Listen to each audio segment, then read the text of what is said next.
Bienvenidos a Toast. Hello, everybody, and welcome back to Toast. I'm so happy that you're here, and I'm sorry that last week I didn't post an episode. Quarantine kind of liberated itself, and I had a bit of fun meeting up with some friends that I hadn't seen in a long time, but we're back on the air this week. And we're talking about, if you haven't noticed, Colombia. More specifically, a place in Colombia where I lived called Barbosa in Santander province of Colombia, kind of close to Venezuela. The reason I'm wearing this football shirt is because I got it there, and it was the first time I watched a World Cup match in Latin America, which was a pretty cool moment for me. For a little bit of backstory, Santander is this really small town that I was volunteering at as a teacher, as an English teacher, for 2 months, just kind of, um, enjoying the culture and really polishing up on my Spanish because I found while I was traveling, I really wasn't practicing my Spanish enough in like deep conversations and making meaningful friendships. So I went to Santander. I stayed there for 2 months where I actually managed to work on my Spanish a lot, study it, and ultimately watch the football game with people who are my cherished friends now. So let's get into it. So what was it like to just watch a football game? Even in this small town, it's like everything stopped, all businesses closed. Everybody is watching this game. It's the pride of a country for your team to be playing at the World Cup, especially in a sport that's so important to them culturally, like football, like soccer. So the World Cup was just an incredible experience, and I'm so grateful to have had friends that were there. And by chance there was some guy, the owner of the school's husband, just opened a bar like the week before, so it was pretty empty. It wasn't really like set up for everything, but they opened for the World Cup, obviously knowing that they were going to make a lot of sales. And so we were kind of going there, me, this other volunteer named Tome, and all of our Colombian friends, and we just grabbed these shirts. We found them at a shop, for a couple bucks, and we wore it with like the pride. And obviously, from the first moment that the game starts, already like the whole town is like shaking. It's just like so loud with noise. Like all businesses are closed. Everybody's in the streets or stuffing the bars or just these like corner stores with these tiny TVs in them, and everyone's watching. And I was so lucky that like that game was like such a score heavy game. I guess I think it ended up being 5-3 for Colombia by the end of it. So it was like crazy because every time that Colombia scored, it's like there was like an earthquake. Everybody's jumping and yelling, and there's just alcohol going everywhere. And if you go to Colombia, or if you've been to Colombia, like very quickly that aguardiente, which is their drink, is very bad. It's horrible. It tastes like black licorice, all of that type of anise flavor that you'll get in ouzo or grappa or something like that. Very, very strong stuff, and everybody's like, pouring it all over the place as soon as there's a goal. So watching a football game was really cool in Barbosa, not just because, the place exploded as you would expect it to in Latin America, but because it's such a small town and there's only one main street. What ended up happening is after they ended up winning, there's a parade that just everybody kind of circles around to this main street, and they start going down, and they're just all honking their horns, and they have Columbia flags, and people are outside of their convertibles waving massive, massive flags. It's a really, really cool experience. And then, of course, there's people in the bars that are just like drinking along that street, and it's just this like citywide party. And that was, just one simple game. That was the first game of the World Cup for Colombia. So first of all, it was cool because they started off on the right foot. And then second of all, it was like being in that small town where it wasn't just cars that were going down the street. I'm talking about, rancheros, which are these farmers, the typical old school farmers. They're just going down the street, and there'll be like a pack of them just riding their horses and carrying whatever they were carrying, probably from the farm that morning, back to their place, or maybe back to another farm. Who knows?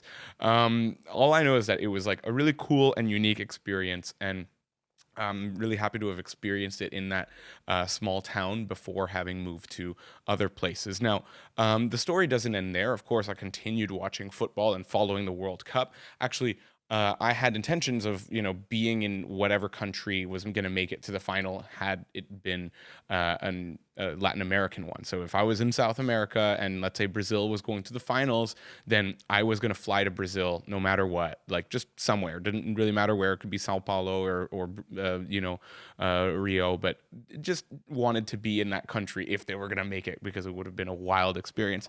Sadly, for those of you who follow the sports, in 2018, no South American team made it to the final, so I didn't need to do that ultimately. But I was still in Colombia for the first round, and I was following, the games, and we went to a game in Medellin. So like we got to watch another match with, that time it was another typical kind of experience where you just find this like first TV that's there, and then you're there until halftime, and you walk around and you find a bar and you chill there. So there's a nice like variety of options that you could just hop from one bar to another and go see it. But really, it was a great experience when I went to see it in Salento. So Salento is just this like typical painted Colombian town. So what I mean by painted is that like all of the walls are kind of like 3D art that comes out of the walls. So there's images, but instead of just being paintings like put on it like a mural, they actually like carve it out or like paste it on as they build it or something.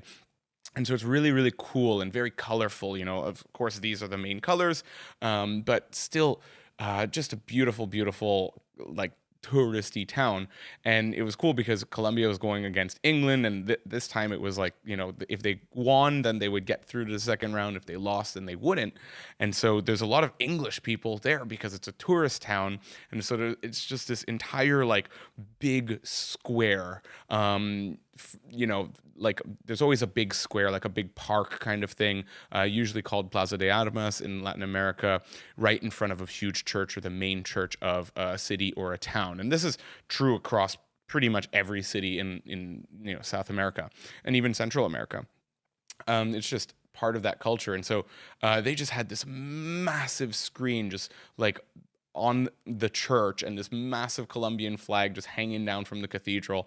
And it was cool because, I mean, first of all, there was mainly foreigners, so it was very different from that like traditional Colombian experience that I was getting in Barbosa and Medellin. And it was really cool to be able to switch it up, to be there with a bunch of foreigners, actually be able to make some friends with, my ex who I was traveling with at the time, and just hang around with people. And I was still going for Colombia, but you see some English people, and you still give them the respect they want and need for that match. Which sadly, Colombia lost, which made it a little bit easier for me to leave the country. I'm not going to lie, I was already on that moment of like getting to 85 out of 90 days or something on my visa, so I was kind of making a run for the border to get out in time. But if they would have passed, then I think I would have extended my stay and just followed it in Colombia, because I really created this special attachment to Colombia as a country. And I think anybody who moves to any country and has a generally like a good experience will have that type of connection. So you know what I'm talking about, you travelers, you long-term travelers out there. But it was really cool that they lost, because then it kind of gave me that like leeway to get out and not feel super guilty or anything. But all in all, it was really cool to just be able to experience it in such a variety of ways. Like you see that tourist way where there's all like the white people and the foreigners and the French people who are just like going for Colombia because they don't want England to win. And like overall, it was just like this wild experience. And not to take away from what Salento is, which is like in the middle of the coffee region when you get that delicious Colombian coffee right there. Yeah. That's where it is. They have these massive palm trees, biggest palm trees in the world, actually.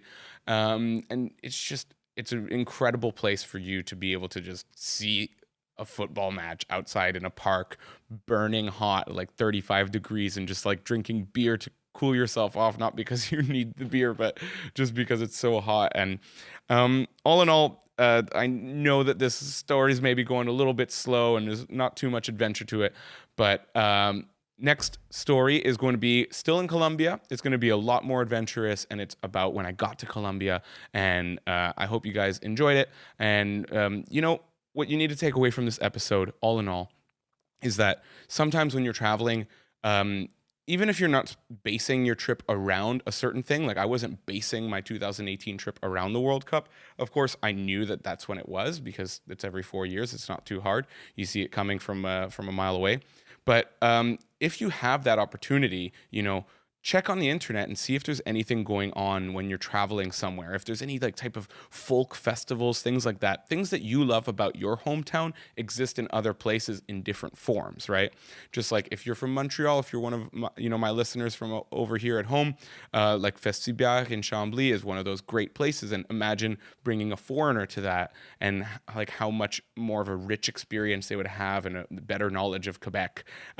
So all in all, just do a little bit of research and don't be afraid to go off script. If you really would like to plan all of your trips, sometimes these things are worth more than you even know beforehand. So there's a lot of value in doing a quick Google search of what events are going on at the time of your travels, wherever they may be in the world. So I hope you guys are still staying safe out there. I know that things are relaxing a little bit on the restrictions on quarantine, but just keep washing your hands and be safe. So I'll see you in a few days. Toast out.